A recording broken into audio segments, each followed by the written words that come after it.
और आज की पहली कहानी मुंबई के नालासोपारा की है। ये बात 2025 की है। नालासोपारा में एक इलाका है गाड़ीपाड़ा। इसी इलाके के ओम साई वेलफेयर सोसाइटी की एक चौल में विजय चौहान का परिवार रहता था। विजय मूल रूप से उत्तर प्रदेश के जौनपुर जिले के कलीचाबाद गांव का रहने वाला था।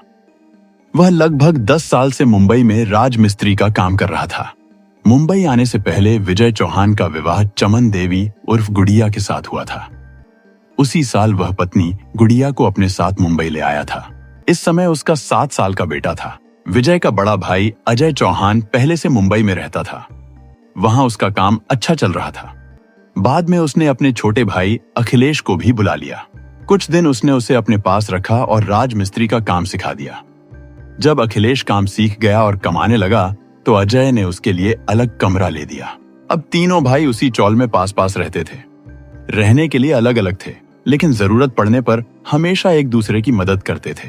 इस साल जुलाई की शुरुआत में अखिलेश को पैसों की जरूरत पड़ी तो उसने अपने बड़े भाई विजय को फोन किया, लेकिन उसका फोन बंद था। उसने सोचा शायद काम पर होने की वजह से फोन चार्ज नहीं हो पाया होगा। शाम को दोबारा फोन किया, पर उस समय भी फोन बंद था। देर रात फिर कोशिश की, लेकिन फोन बंद ही रहा। अब उसे थोड़ी चिंता होने लगी। रात काफी हो चुकी थी, इसलिए उसने तय किया कि सुबह जाकर खुद पता करेगा। अगली सुबह अखिलेश अपने भाई के घर पहुंचा। वहां भाभी चमन देवी से पूछने पर पता चला कि विजय किसी काम से कुरला गया है। फोन खराब हो गया था, इसलिए बंद है। चमन देवी ने बताया कि विजय ने कल सुबह किसी और के फोन से फोन किया था।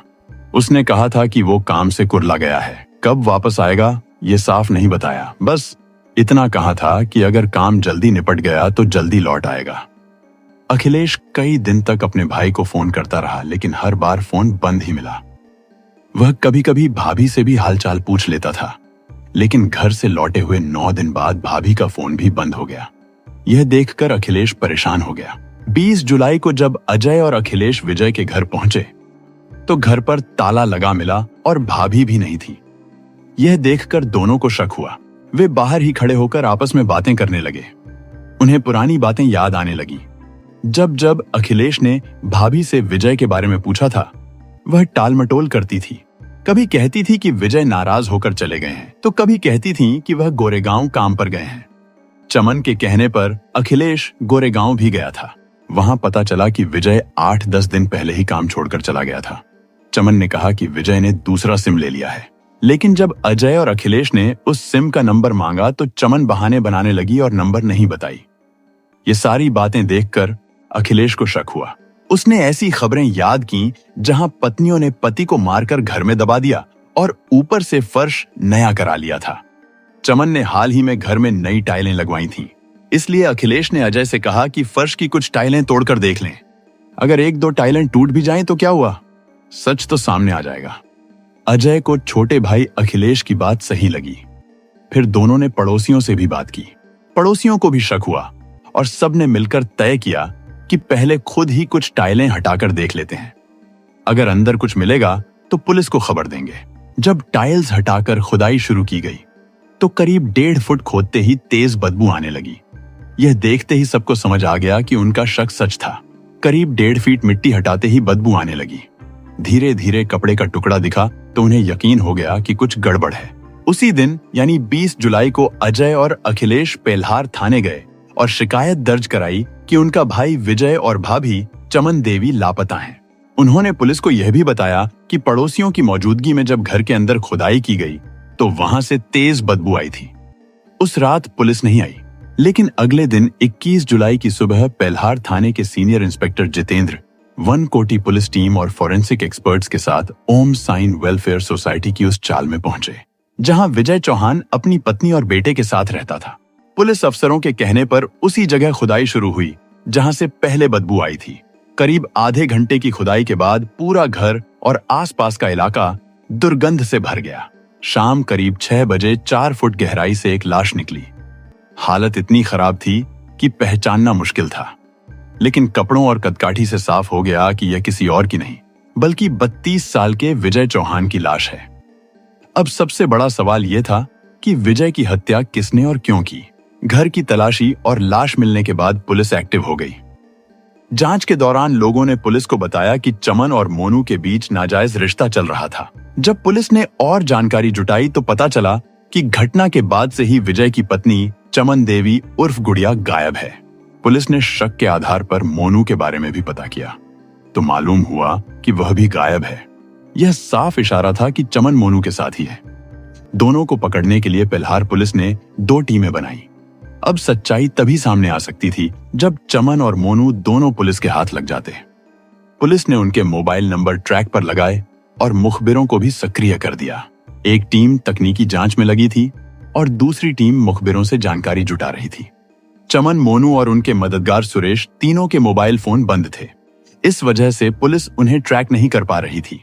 फिर भी पुलिस लगातार उनके नंबरों पर नजर रखे हुए थी। 22 जुलाई को अचानक विजय चौहान के फोन से एक ऑनलाइन पेमेंट हुआ। पुलिस ने तुरंत उस फोन की लोकेशन निकाली। पता चला कि पुणे के हड़पसर इलाके की एक दुकान से यह पेमेंट किया गया है। बस इसी सुराग से पुलिस सीधे हड़पसर पहुंच गई। कुछ ही घंटों में सीनियर इंस्पेक्टर जितेंद्र वनकोटी और उनकी टीम ने चमन और मोनू को पकड़ लिया। उनके साथ विजय का 7 साल का बेटा भी सुरक्षित मिला। इसके बाद पुलिस ने मोनू और चमन की जानकारी से सुरेश को भी गिरफ्तार कर लिया, जिसने उनकी मदद की थी। सभी को थाने लाकर पूछताछ की गई और गिरफ्तारी की सूचना पुलिस कमिश्नर सुभाष बावचे को दी गई। फिर तीनों को वसई कोर्ट में पेश किया गया, जहां से उन्हें 7 दिन की पुलिस रिमांड पर भेज दिया गया ताकि आगे की पूछताछ और सबूत इकट्ठा किए जा सकें। रिमांड के दौरान जो सच सामने आया वह एक खतरनाक लव क्राइम की कहानी थी। विजय चौहान जौनपुर का रहने वाला था। उम्र थी 32 साल। करीब 10 साल पहले उसकी शादी गांव के पास ही चमन देवी उर्फ गुड़िया से हुई थी। शादी के बाद विजय अपनी बीवी को मुंबई ले आया। वह पहले से ही यहाँ राजमिस्त्री का काम करता था। मेहनती आदमी था, रोज मेहनत करके ठीक ठाक कमा लेता था। शादी हुई तो खर्चे भी बढ़ गए, इसलिए और ज्यादा मेहनत करने लगा। विजय की दिनचर्या ऐसी थी कि वो सुबह सुबह घर से निकल जाता और देर रात को ही लौटता। इसी दौरान चमन का झुकाव पड़ोस में रहने वाले 20 साल के मोनू शर्मा की तरफ हो गया। मोनू उम्र में उससे करीब 8 साल छोटा था, लेकिन दिल के मामले में उम्र जात पात कुछ नहीं देखा जाता। मोनू बिहार का रहने वाला था और अपने परिवार के साथ विजय चौहान के घर के पड़ोस में रहता था। मोनू बीएसएससी के 3रे साल में पढ़ाई कर रहा था और दिमाग से भी तेज था। पड़ोस में रहने की वजह से चमन देवी उससे कभी कभी छोटी मोटी चीजें मंगवा लेती थी। धीरे धीरे यही आने जाने वाला रिश्ता नजदीकी में बदल गया। घर पर मिलते जुलते दोनों और करीब आ गए और रिश्ता आगे बढ़कर प्यार और शारीरिक संबंध तक पहुंच गया। मोनू को जैसे ही चमन का साथ मिला, उसे लगा कि जैसे उसे सारी खुशियां मिल गई हों। अब वह अक्सर चमन के घर पर ही रहने लगा। पति घर पर न हो और किसी जवान औरत के घर में कोई कुंवारा लड़का बार बार आने लगे तो पड़ोसियों की नजरें तो उठनी ही थीं। धीरे धीरे चमन और मोनू के रिश्ते की चर्चा पूरे मोहल्ले में होने लगी। आखिरकार ये बातें विजय तक भी पहुंच गईं। उसे पता चल गया कि उसकी गैर मौजूदगी में मोनू अक्सर उसके घर आता जाता है। विजय ने चमन से साफ कहा कि वो मोनू को घर आने से मना करे, लेकिन चमन ने उसकी बात मानने के बजाय उल्टा उससे झगड़ना शुरू कर दिया। विजय ने फिर मोनू को भी समझाने की कोशिश की, डांटा भी, लेकिन उस पर कोई असर नहीं हुआ। दोनों पहले की तरह मिलते जुलते रहे और रिश्ता चलता रहा। 2 जुलाई की शाम जब विजय घर लौटा तो उसने देखा कि चमन देवी मोनू से फोन पर बातें कर रही थी। जिस तरह की बातें वह कर रही थी, उन्हें सुनकर कोई भी पति आग बबूला हो जाए। विजय भी खुद पर काबू नहीं रख सका। उसने गुस्से में पत्नी को चार्जर के तार से पीट दिया और उसी वक्त मोनू को भी खूब खरी खोटी सुना दी। उस दिन घर में खाना नहीं बना। रात को विजय को भूख लगी तो उसने चमन से खाना बनाने को कहा, लेकिन चमन ने उठने से साफ मना कर दिया। इस पर विजय का गुस्सा और भड़क गया। उसने फिर से उसे डांटा और पीटा। गुस्से में चमन देवी ने दाल चावल बनाया और उसमें नशीली दवा मिला दी। थोड़ी देर में विजय सो गया। तब चमन ने फोन कर मोनू को घर बुलाया। दोनों ने मिलकर विजय चौहान की हत्या कर दी। मर्डर के बाद सबसे बड़ी चुनौती लाश को ठिकाने लगाना थी। दोनों ने फैसला किया कि शव को कहीं बाहर ठिकाने लगाने के बजाय घर में ही दफना दिया जाए, ताकि किसी को शक न हो। चमन ने एक मजदूर को यह कहकर घर बुलाया कि सेप्टिक टैंक के लिए गड्ढा खुदवाना है। मजदूर ने घर के अंदर ही 4 फुट गहरा और 6 फुट लंबा गड्ढा खोदा। चमन और मोनू ने मिलकर विजय के शव को उसी गड्ढे में दफना दिया। इसके बाद करीब 12-13 दिन तक चमन इसी घर में बेटे के साथ आराम से रही। वहीं मोनू अपने घर में रह रहा था। कुछ दिन बीतने के बाद दोनों ने कब्र के ऊपर टाइल्स लगवाने की सोची ताकि किसी को शक न हो। चमन ने टाइल्स लगाने के लिए विजय के ही सबसे बड़े भाई अजय को बुलाया। वो भी राजमिस्त्री का काम करते हैं। चमन ने उसे झूठी कहानी सुनाई और कहा कि पाइपलाइन के काम के लिए कुछ टाइल्स हटानी पड़ी। इसी बात पर विजय गुस्से में घर छोड़कर कांदिवली चले गए हैं। अजय ने भी इसे घर का मामला समझकर टाइल्स लगाने आ गया और अनजाने में अपने ही भाई की कब्र पर सीमेंट और मसाले से नई टाइल्स जड़ दी। अजय ने भाभी की बात सच मान ली और टाइल्स लगाकर चला गया। जब अखिलेश और अजय भाई के बारे में बार बार पूछने लगे तो चमन और मोनू घर से भाग निकले। खर्च के लिए उन्होंने विजय का फोन साथ ले लिया था क्योंकि वह नेट बैंकिंग चलाता था। फोन की पिन उन्होंने सुरेश से बदलवा ली थी। इस तरह उसने उनकी घर से भागने में मदद की थी। उसी फोन से पेमेंट करने पर दोनों पकड़े गए थे। पुलिस पूछताछ में चमन देवी ने पुलिस को बताया कि हत्या का काम उसने अकेले किया था और मोनू का इसमें कोई रोल नहीं था। उसने कहा कि वह मोनू को बहुत प्यार करती है और उसका कोई दोष नहीं है, इसलिए उसे इस मामले में शामिल न किया जाए। दूसरी ओर मोनू का कहना था कि वह चमन देवी से मिलने गया था। उस समय चमन बाजार सब्जी लेने गई थी। तभी विजय आ गया और दोनों के बीच बहस शुरू हो गई। मोनू ने कहा कि विजय उनके प्यार में बाधा बन रहा था, इसलिए बहस के दौरान गुस्से में उसने विजय का गला पकड़ लिया, जिससे उसकी मौत हो गई।